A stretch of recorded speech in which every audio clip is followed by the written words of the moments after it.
hear that story from World War I where British and German troops struck their own temporary truce, celebrated Christmas together? Golly, that's a sweet story. We have a similar story from the United States Civil War. Richard Slotkin tells us that at the Battle of the Crater, as USA and Confederate troops faced each other, soldiers arranged temporary truces and traded newspapers, coffee, and tobacco. Now, this was in the midst of a prolonged siege. Come to think of it, there was one exception to that pattern of friendly relations. Veteran and historian Captain Lyman Jackman said his troops were under incessant fire from the Confederates. The severe and persistent firing kept up by the enemy along the front line of our corps had one reason.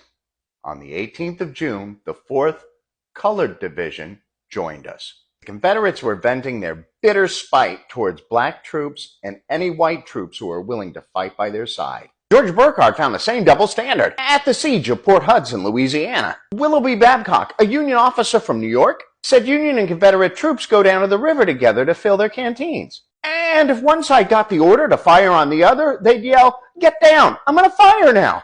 Ain't that sweet? Even though they were on opposing sides, they were still on very amicable terms. Now, there was one exception. The Rebs, however, fire on the African-American troops on all occasions. Babcock heard a Confederate yell to a white Union soldier who was standing next to a black work detail, "Hey, Yank, get down. I'm going to shoot that damn..." You get the idea.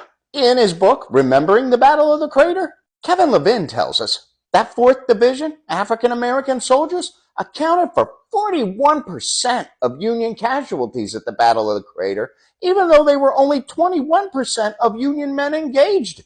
Pointing out that Union casualties were overall mostly white seems to imply that African Americans idly sat by during the Civil War and waited for somebody else to liberate them, and there is strong evidence to the contrary. African Americans definitely joined the fight, and when they did, they were more likely to be killed in combat.